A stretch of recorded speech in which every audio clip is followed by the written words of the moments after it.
Welcome to Career Tools. This is Sarah.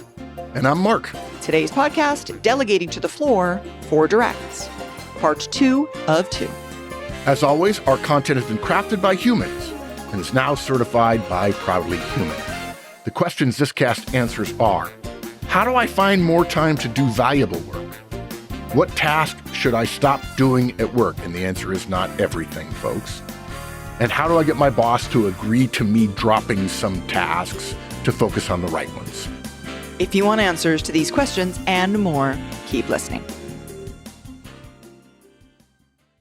Influence without authority is one of the toughest skills in any professional's toolkit, and almost no one teaches it. The Effective Manager Conference covers the behavioral tools that builds trust and drives results even when you're not the boss, so you can move forward without the title to back it up. Register individually or bring the conference to your organization. Learn more at manager-tools.com/EMC. Okay, so now we've got a list, a reasonably accurate list. Don't do this in one day, folks. Take 2 weeks, okay? Get a good, healthy sample, figure out the volume, something comes up over and over and over again, because it takes you 3 or 4 hours a week. So if you're doing a random sample, that one will show up more, and group them by volume, but also hopefully by the quality or value that they have. And you start by assuming, this is important, you're going to delegate everything to the floor.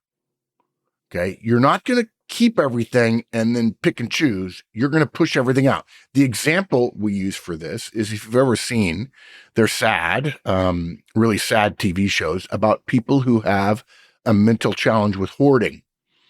They hoard things in their house. And so they've got newspapers from 20 years ago, magazines from 50 years ago, and crockery and all kinds of stuff all over the house. Every room is almost full of stuff. And in the beginning, when therapists would go and visit and try to talk to them, they'd say, hey, what do you think about getting rid of this one thing? The idea we could, one at a time, we could show the limited value.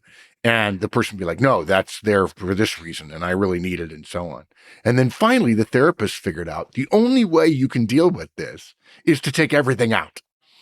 Take it all out. By the way, there's 2 teams that do this. One, they take everything out, and there's another team cleaning the house.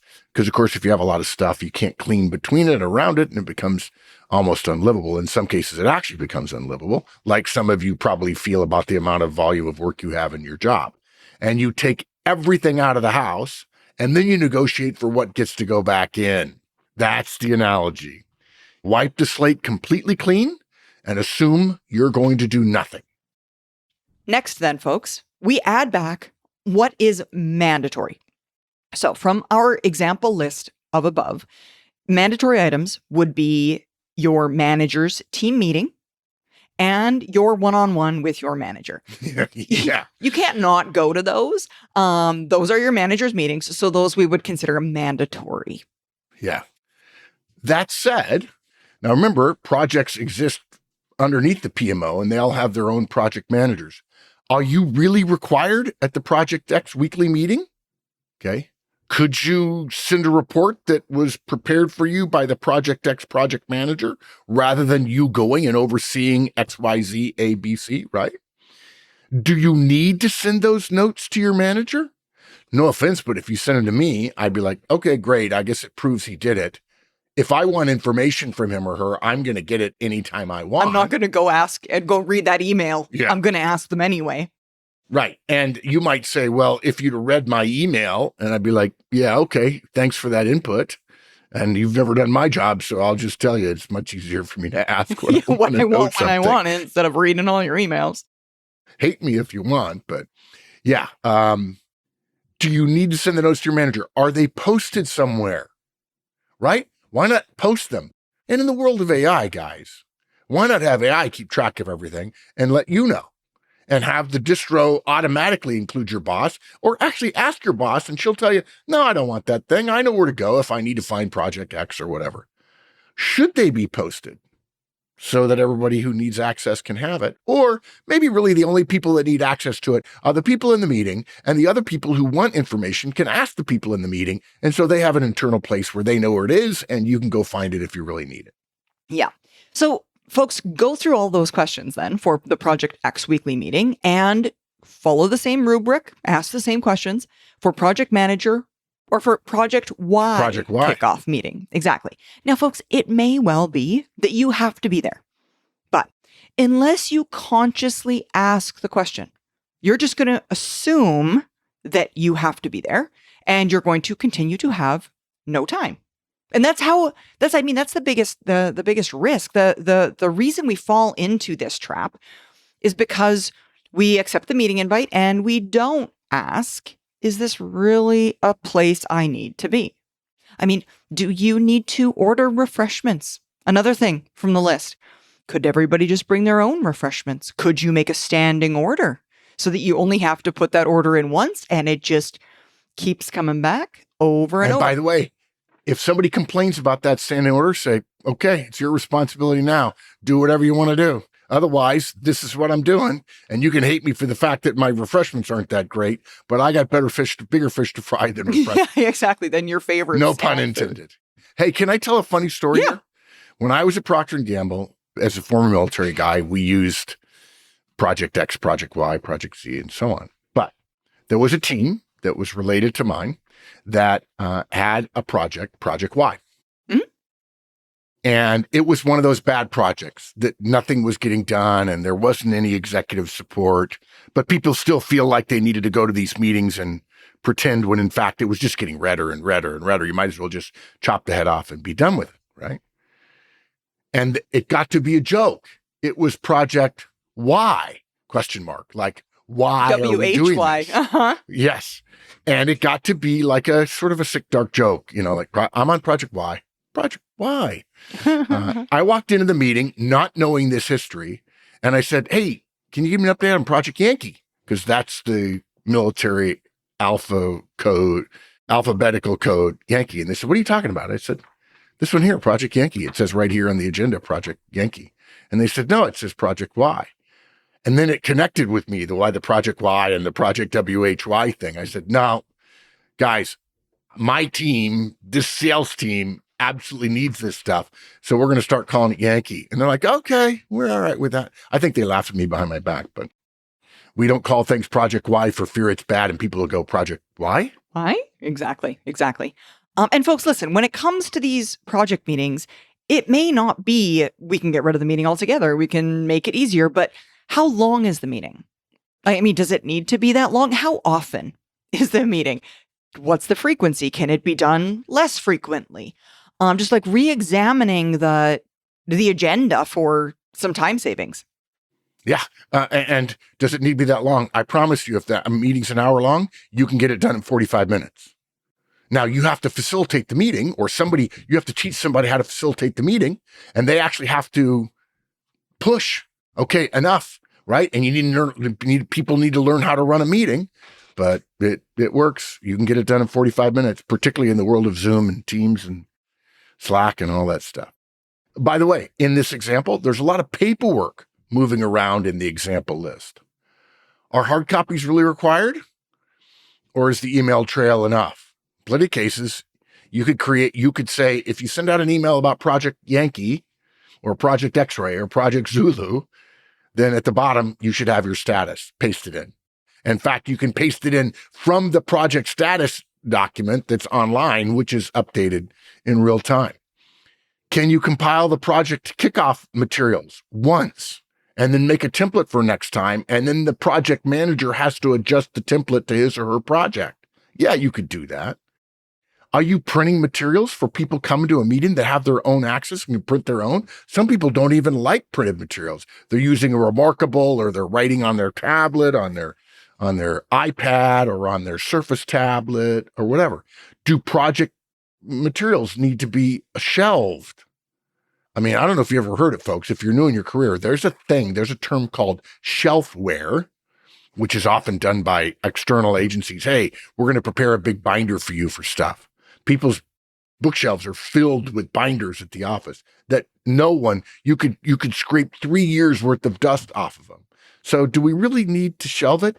And maybe even though there's technically some rules that it has to be shelved, ask yourself, has anyone ever come down and inspected the shelves to see whether or not it's there?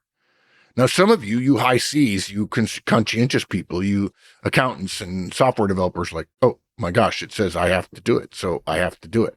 But the question is, if you have 140 things to do and you only have 100 time to do it, you're going to have to make choices anywhere. So therefore, we're suggesting you make some smarter choices. Yeah, Mark, actually, that reminds me of an example from when I worked at university. Folks, if you're not familiar, but prior to my time here at Manager Tools, I worked at the University of Alberta. And you might think to yourself, well, certainly no one fills binders with things anymore. Certainly that's gone the way of the dodo. Unfortunately, no. While I was working there, one of my directs actually came to me. We were a Manager Tools shop. I ended up here. And IT department, so very technically savvy people. I mean, it's not like we were Luddites. It's not like we were people that weren't familiar with computers. And one of my directs came to me with an item that he recommended we delegate to the floor. And I was like, but wait a minute, though. That's the only thing I know you do. He compiled every week. It was called the Labs and Classrooms Report. It was a red binder. Sure. There was actually two. There was a red binder, and then there was this other, not in a binder, but fastened with a binder clip, report of everything going on in the labs and classrooms. And it wasn't until he brought it to my attention. And again, I was like, that's the only thing I really know you do. It seems important, right?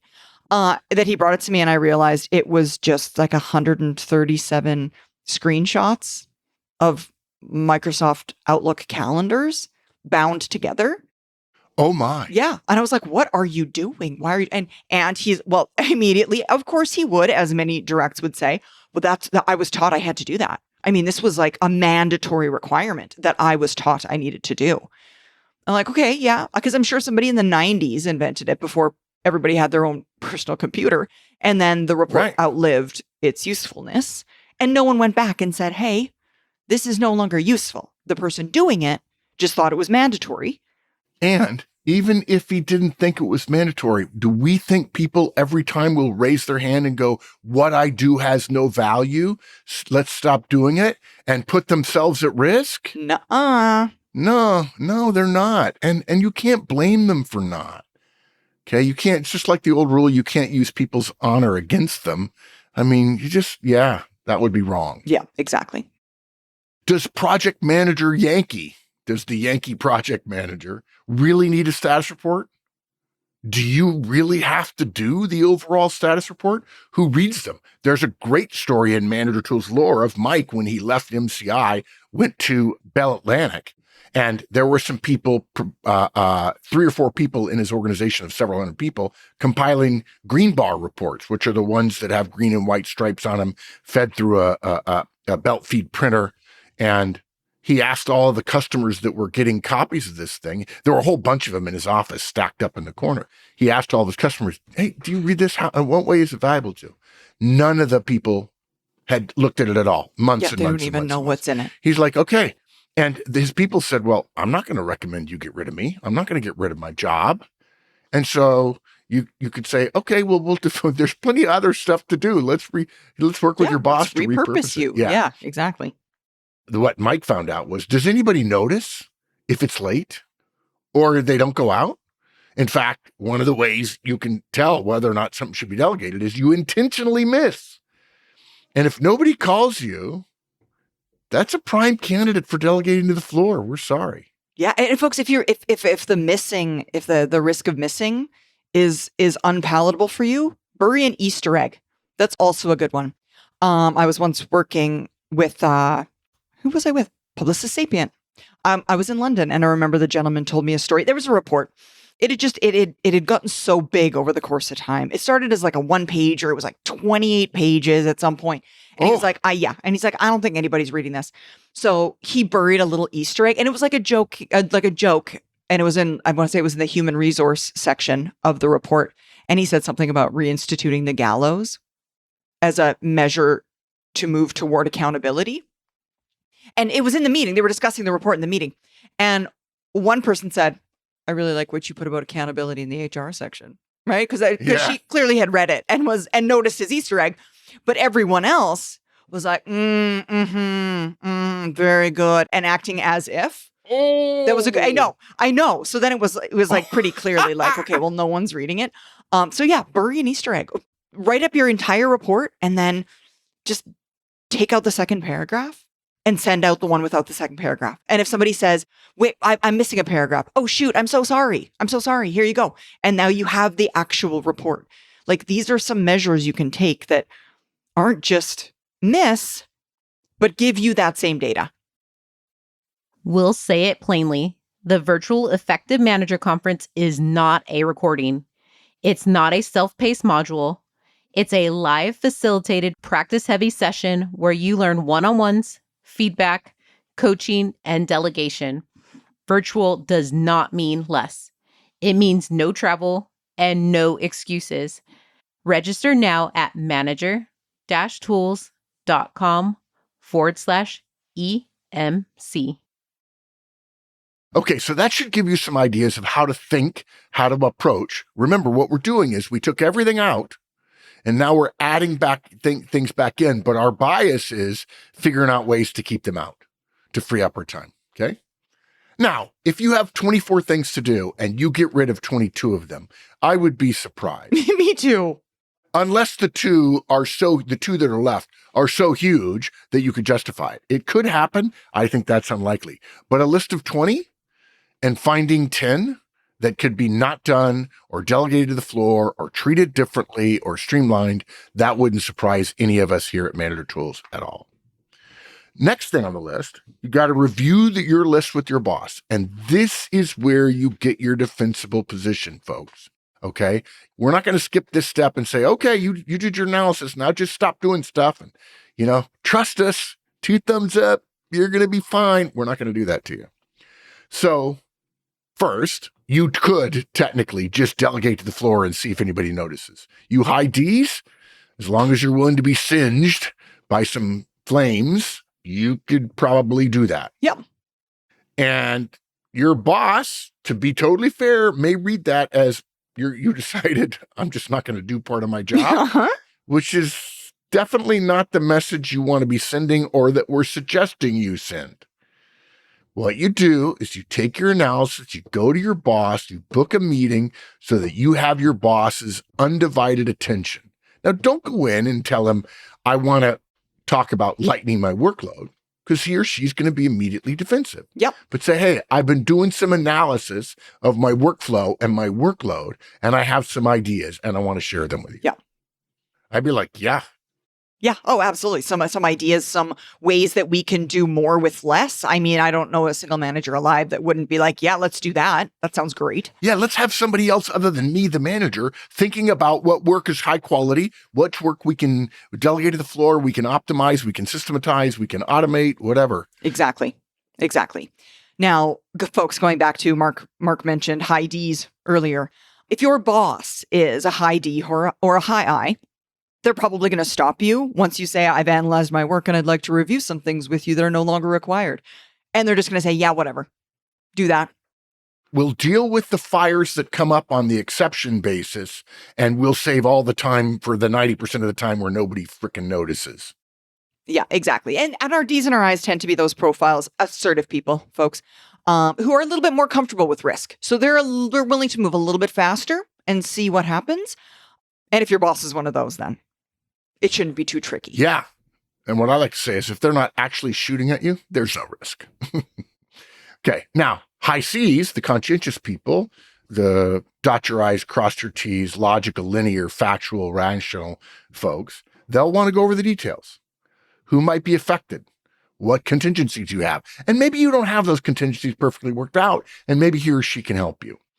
High S's, the steadiness people, the warm, the den mothers and den fathers who everybody likes and they know how everybody's feeling and so on, are going to be concerned that you're overworked, and that's why you're dropping some things. Okay. So it might be worth it if you don't know about it. Work out what your boss's DISC profile is. And by the way, if you take our DISC survey, you'll, the empty DISC, you'll find out what you are, and that will give you a good sense, and it will teach you enough about DISC that you can probably peg where your boss is, and that will help you determine, your approach to her and how it might be the same depending or different depending upon whether they like you or whether they're like you or not. Yeah. It'll help you be more persuasive. Yeah. Be prepared so you can be persuasive depending upon your target audience. Your Exactly. boss. Exactly. Now, folks, that takes us to then the last piece of our guidance, the dealing with pushback piece. So once you've got permission from your boss, that's when we would recommend you start dropping the things that you've agreed with your boss won't be done and moving the other things off your plate. If you do get pushback from an individual, hey, I didn't get that report. Where's that report? For example, you can refer that person to your boss or you can handle it yourself. Yeah. But here's an important thing. At the top of the show, guys, we talked about how delegating to the floor fits into this larger organizational system of pushing work down. This is a key part of delegating to the floor that doesn't exist at any of the other levels because you have increased risk. Individual contributors, I actually don't like it. I don't like when people say ICs. They call them ICs because there's a lot less syllables. Right? It's the abbreviation. Mm-hmm. And I just think that guys, some of you are going to laugh at me and a couple of you will write me emails. If you like, it's mark@manager-tools.com. Go ahead right away. Okay.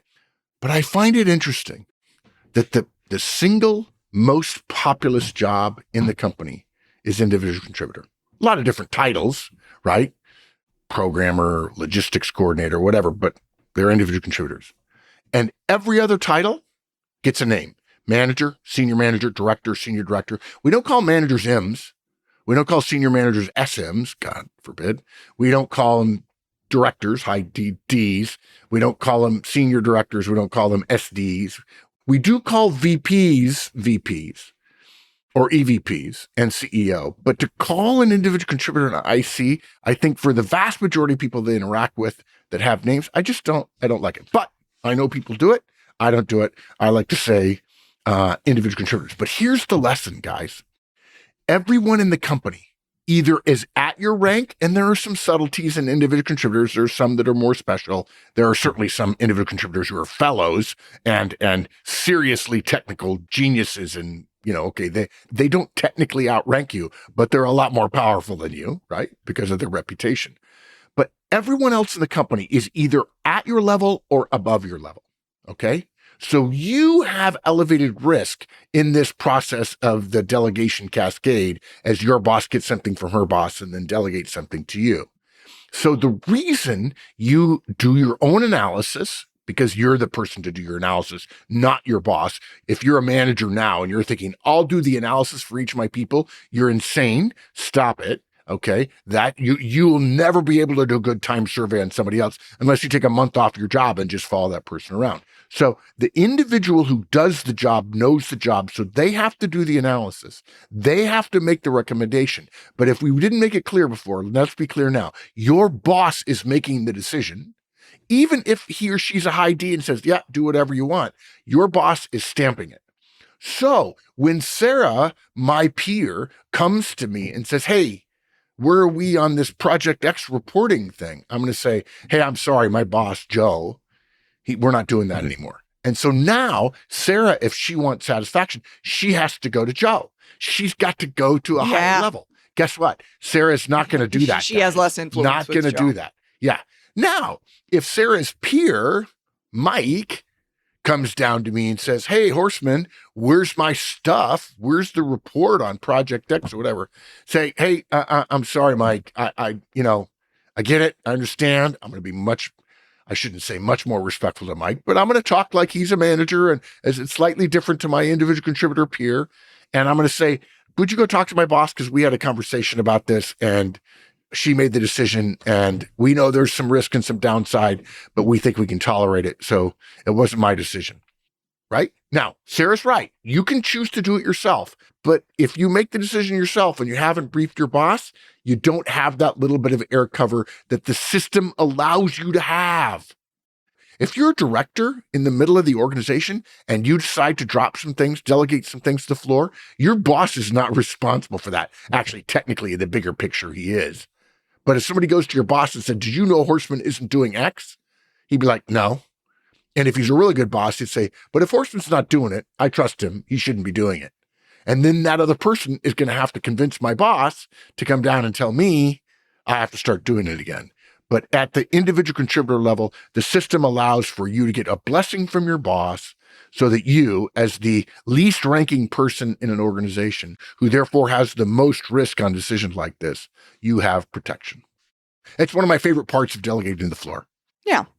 So if you do decide you're not going to send the individual to your boss, and for example, let's say you decide not to order refreshments for the Project Y meeting, you could just simply say, I decided it was more important that I got the recording document set up so that we could start that straight away. And the coffee cart on the 5th floor is open. So if you want to grab something, right? Something like that, right? Try to make the thing you decided to do instead a benefit to the person who's asking you, if you at all can. And, sometimes you're going to be able to work it out in advance. Oh, I know who's going to have a problem with this. And going back to our conversations about DISC. Yeah. So again, going back to our conversations about DISC, think about that person. Plan in advance. What are they probably going to dislike that you stop doing? Be ready with something that is a persuasive response to that. Because oftentimes they're like, oh, we can do this instead. Okay, yeah, never mind. Right. I'll get a coffee. Now, if you're standard, when you try to think of a persuasive thing, like, hey, the coffee cart's available on the 5th floor, you could stop by there for the meeting or whatever. If you say that to them, they say, not sure I like that, but they walk away, you just won. Don't sit around trembling in your boots like, oh my gosh, he's mad, she's mad. They came to you to get you to do something. You gave them a legitimate alternative that is a reduction in workload for the organization, freeing you up to do more important things. They realize they lost. They don't like it. Nobody likes to lose, but they walk away. Don't overanalyze it and go, oh my God, I'm ruining my career. The thing that you're winning is time to work on those special projects or freeing yourself up to finally have the bandwidth to consider being promoted by your boss and so on. So that's a win, even if they grumble. Yeah. Yeah. But something bigger, like not doing reports, again, might need to be referred to your boss, which is why you would brief her if you chose to brief her, and we recommend you do. Be prepared to be told by your boss to pick something up again that you have taken out of the house hoarding and you've recommended gets delegated to the floor. Tasks might not be forever. And in the same way, not doing them might not be forever either. Okay. It could happen. Hopefully, the time in between has given you a chance to get more efficient with the more important things on your list. Exactly. All right. So I'm going to wrap it up for us today, folks. Most of us are busy, but busy doing what? The truth of it is that a lot of what fills our days isn't actually required. It's just what we've always done. Nobody told us to stop, so we didn't stop doing it. And voila, this is the result. The best professionals don't wait to be told what to drop. They analyze their own work and they make smart decisions about what actually needs to be done. Delegating to the floor isn't about doing less. It's about being intentional enough to ask whether every task you own actually needs to be owned by you, or in some cases, not done at all. The ones that don't are stealing time from the work that actually moves one's career forward. And I will tell you something. If you're wondering about this at an individual contributor level, I'll just add this. This is exactly how CEOs think. If you think you have a shot, if you're a young person and you're excited about your career and you think, I might want to be a CEO someday. Well, good. A little bit of ambition is good. It's good to be humble too. But let me tell you, CEOs got to the top by being wickedly good at this. They were willing to take risks and delegate things to the floor because they decided they were willing to get in trouble for task number that was priority number 17. So that they could make sure they won on tasks 1, 2, and 3, which are the priorities, right? That's the big stuff. If you win on the big stuff, you can get in a little bit of trouble for losing on the small stuff. That's how you get ahead in many cases. Thanks, folks. We hope this one helped you. Now help us help others and tell your friends. And of course, follow, rate, and review our podcast. And remember, 5 stars only. 5 stars only, please.